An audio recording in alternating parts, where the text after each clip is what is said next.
Hello. If you can see me at all or hear me, can you like this or put a wee heart, wherever it is, because last week I had such a nightmare with all the technology that I really hope that this one tonight works.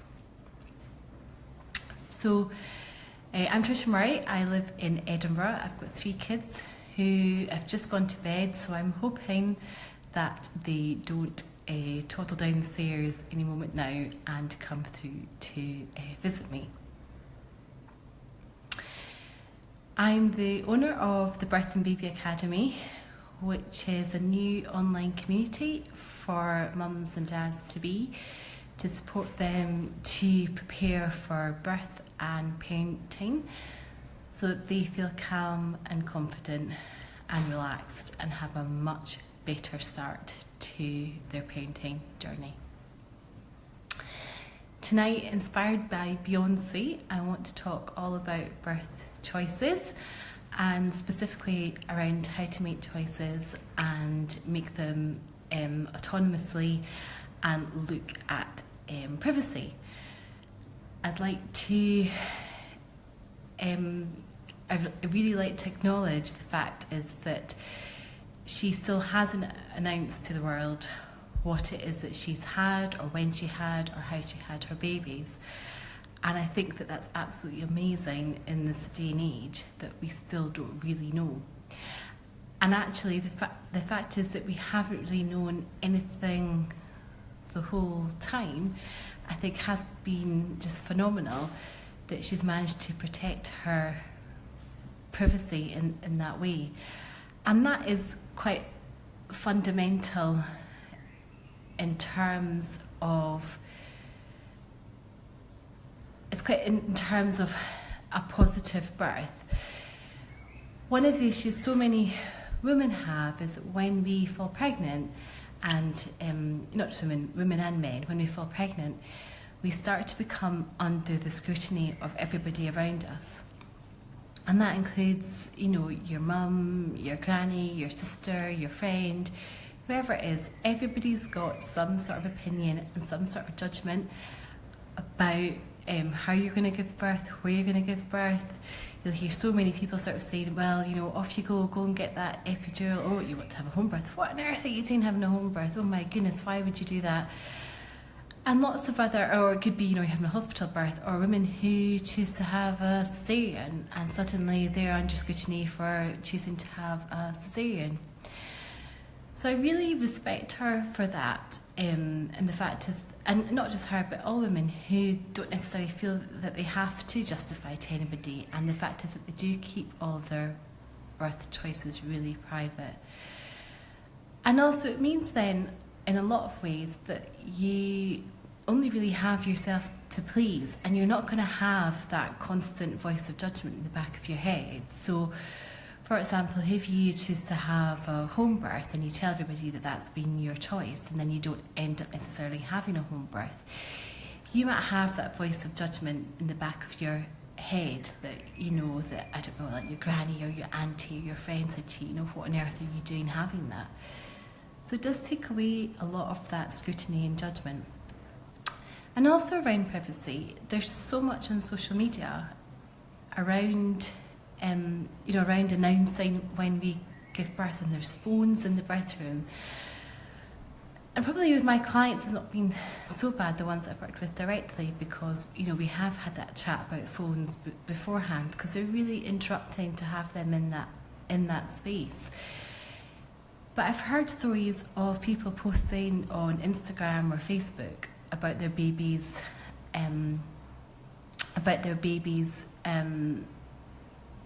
arriving, and the placenta's still inside the mum, which is not delivered the placenta yet. So, and I do think, you know, we are in a sort of age where we're just constantly announcing everything on social media. So I think it's great, the fact is that she's not done that yet, and that she's choosing to do it in her own way, in her own time.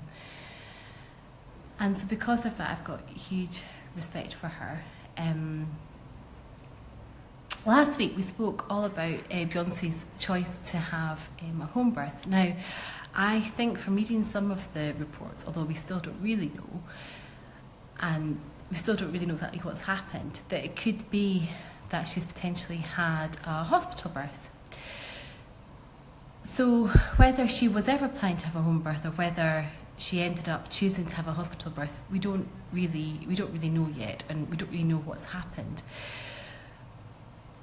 But one of the things was I had a huge amount of respect for her and lots of other women who I know who have really explored their birth choices, especially in more complex situations, such as having twins or for VBACs or for any other reason, and they have explored maybe something that's slightly unusual. And I've got a huge amount of respect for anybody that's done that and really spent the time and effort to really consider all their different birth choices. And looking at that, it's very fundamental in terms of your antenatal preparation. And that antenatal preparation, it is one of the things that you really need to do, is to explore all the different decisions that you have to make. So you can explore, where you want to give birth, how you want to give birth. A lot of the time I work mainly with women who want to have vaginal births, but I also work a fair bit with women who are opting to have a caesarean birth for whatever reason that they're planning to do so. And I think that is amazing that people can autonomously make those decisions for themselves. Other things that you might want to make decisions around are things around, pain relief, looking at all the various ways. Without a doubt, women experience a level of pain or intensity or whatever it is that you want to call it. Some people call it, surges. Some people call it, my friend B, she calls it this amazing life force that went through her body. Lots of different people call it lots of different ways, but many women have different sensations, and it's great if they can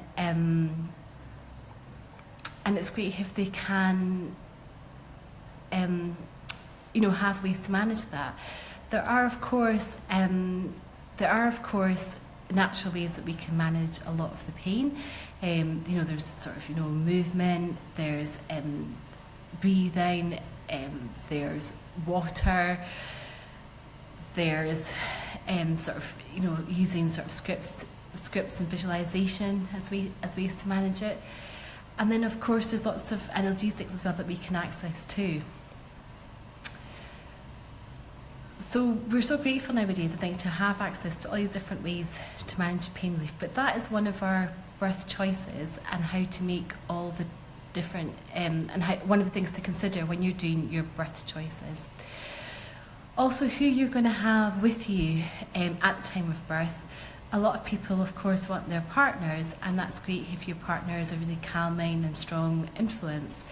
But other people choose their friends or their mums or a doula or just somebody else that they just know might have a really sort of positive influence in terms of keeping them calm and positive in their birth experience. Other choices that we might have to make, sorry, I've got my notes here. Other choices, visualising waves coming in and out. Exactly, that's one of the biggest, that is like a very, what's the word, it's a very common one to use, that visualising with the waves. There's lots of other ones that women use.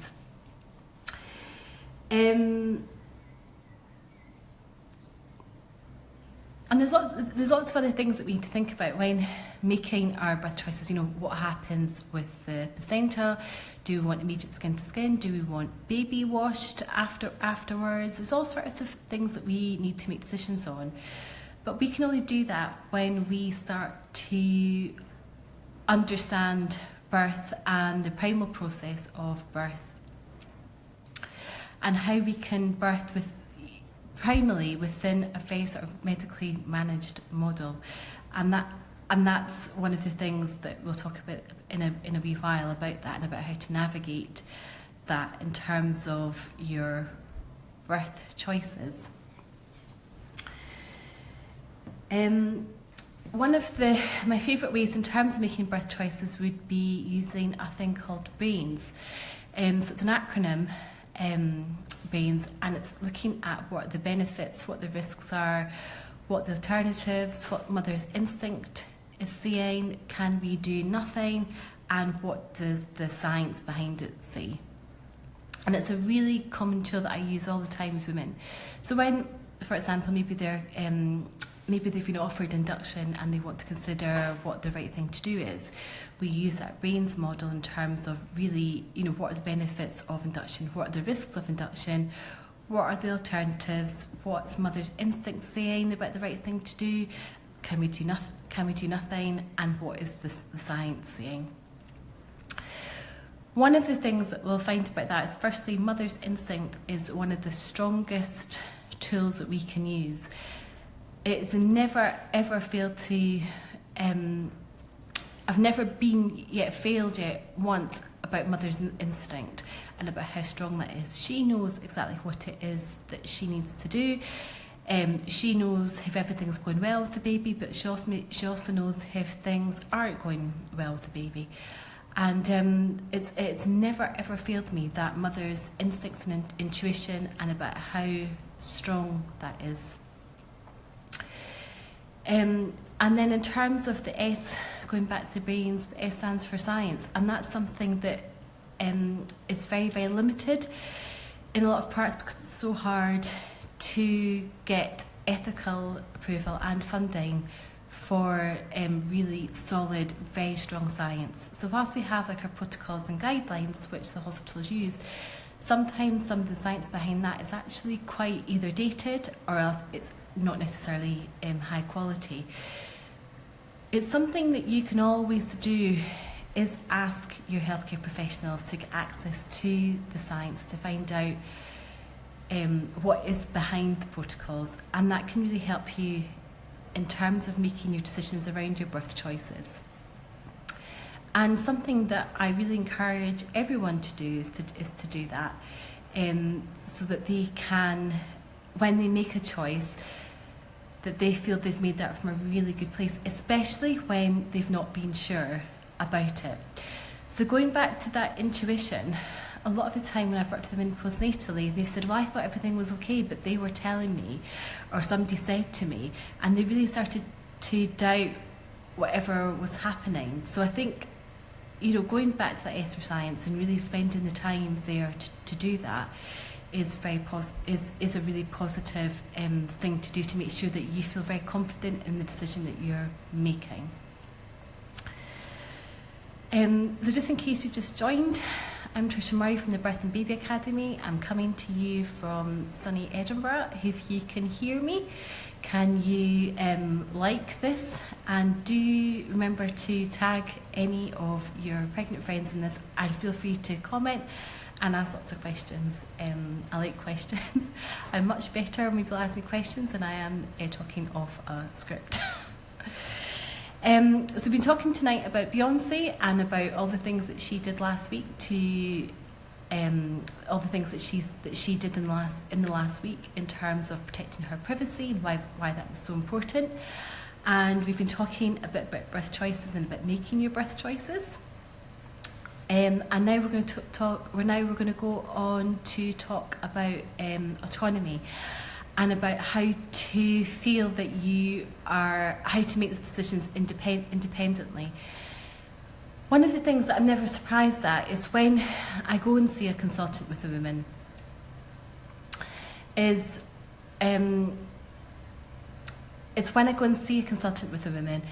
that often the consultants can, or the registrars, whoever it is that's speaking to the women, can use quite negative language, I would probably say, and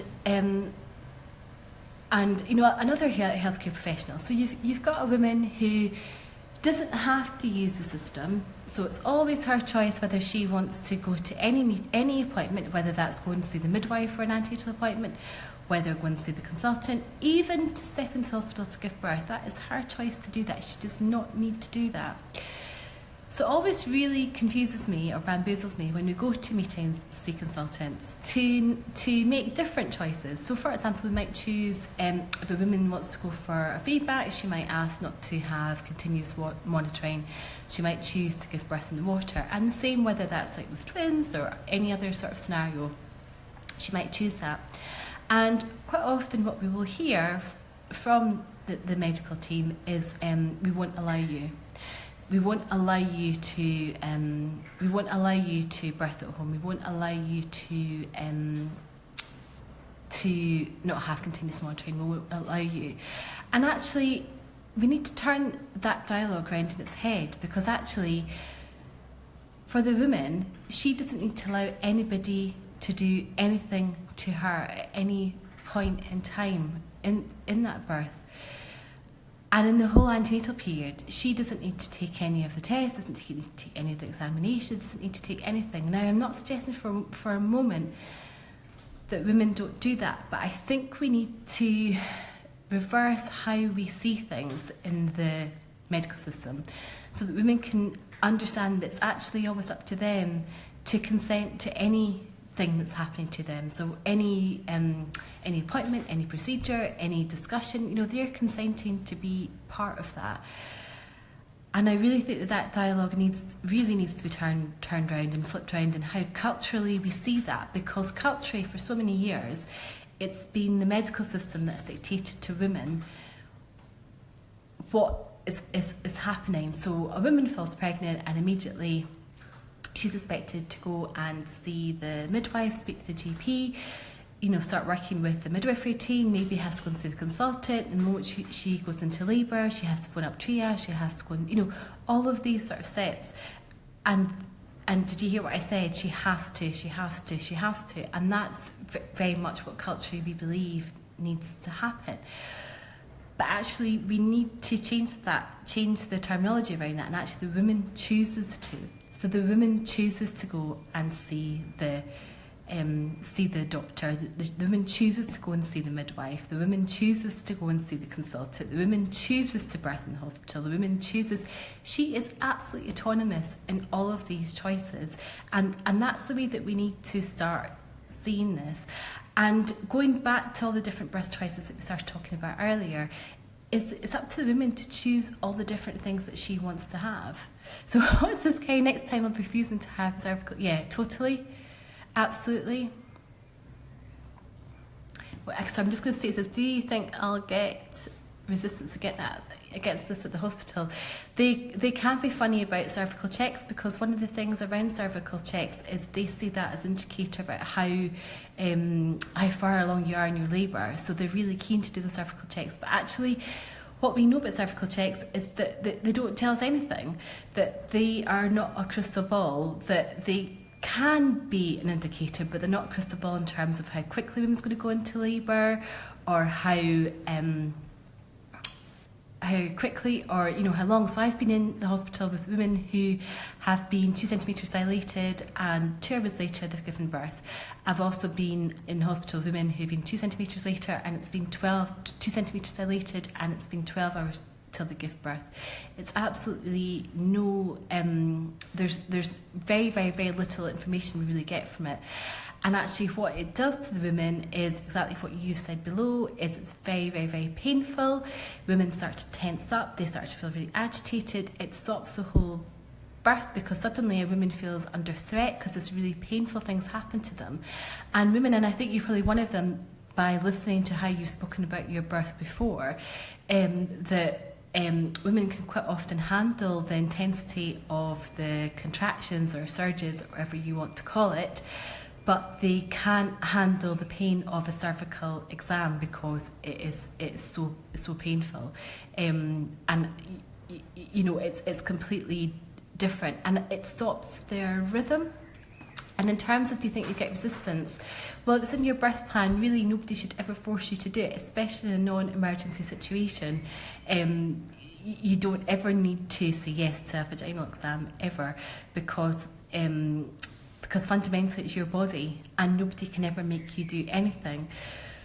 One of the things what we find is that women go to triage, and the first thing they say to them at triage, and I don't know if this was your experience or not, but they say, oh, we want to examine you, and if a woman says no, they will then say, well, we can't admit you until we've examined you. But that's called coercion, and that's something that happens a lot. That's not consent. That isn't anything, it just shouldn't happen. You shouldn't be coerced into having anything happening to your body that you don't want to happen. I think it very much depends at the hospitals, and even in NHS Lothian, it depends which hospital you go at, it depends what midwife you get. It is their protocols, but you can always say no. One of the things with cervical exams as well is it increases your risk of infection. So all women have got a risk of infecting, at all births. I think something like 0.5% of births there's like a risk of infection. But we know that more cervical exams that you get, the higher the chance of infection you're going to have as well that will pass to your baby, because the more of the bacteria externally to you is going up into your cervix and up into the amniotic sac, especially if it's broken. So you're increasing your risk of infection too. So you can absolutely say, no, you don't want to have any cervical checks. Sometimes with women, what happens with them is they go into the hospital a bit too early, so not necessarily in active labour. So what will happen is that in that scenario is that that was pretty much what happened. The midwife was at the end of her shifts. I got the impression she was keen to get me out of the way at the next minute. See, it's so dependent. But I mean, the thing is, we've got some absolutely brilliant midwives in NHS Lothian, but just like doulas, I'm a local doula, and just like there's some great doulas, there's not some great doulas, and it's the same with midwives, and actually any profession. So it's just the way it is. But end of her shift. It could have been that, but it is really difficult. And sometimes as well, what can happen with women, especially first-time mums, is they can get to the hospital quite early and possibly too early, and so the midwife's not sure if the mum's advanced enough. And if she's not advanced enough, she'll check her, because she's kind of, it's probably down to beds actually, and they don't necessarily want to fill up the beds with lots of women who are in early labour. So it's part of their managing bed policy as well. So they don't want lots of women in there who are too early on. Does that help? I don't know if that's helpful. Anyway, but no, I think that's it. And it's true. And you can also get some midwives who do cervical checks or do vaginal exams, and for some reason it doesn't seem to hurt as much as other midwives. I don't know whether it's just, I don't know enough about it, why they're also different. I think part of it is their bedside manner, and again it goes back to that feeling of being emotionally safe. Is that if a midwife makes you feel very, very safe emotionally, you're much more likely to relax and not get so stressed about it. Whereas if a midwife makes you feel very threatened by her language or her behaviour or whatever happens, you go back into that primal mode and you start feeling so agitated, and therefore any of the pain will be ramped right up. So I hope that helps explain that. And again, it goes back to that very sort of primal mode, and that thing that we really need to protect women primally in birth within the NHS maternity system. So anyway, I'm Tricia Murray from the Birth and Baby Academy. I'm coming to you from Edinburgh. I'm just about to wrap up, but what I would suggest, if anyone's watching this, that they would like to know on the replay, if they'd like to know more in terms of about their birth choices or around autonomy and about how they can make the right choices for them within the medical system, that they go to the Birth and Baby Academy and download 101 questions about birth. It's actually about 180 questions. It's much, much, much longer than 101. But you can go to birthandbabyacademy.com and you can download that and start to work your way through that. For any woman who's pregnant and does work her way through that, she will have a really good birth, because there's so much if you answer all the questions that are in there, because that will basically direct you to all the places that you need to go to really get yourself informed so you can make the right choices for you that are autonomously. Anyhow, thank you very much for joining, and I'll hopefully see you soon. Take care, bye bye.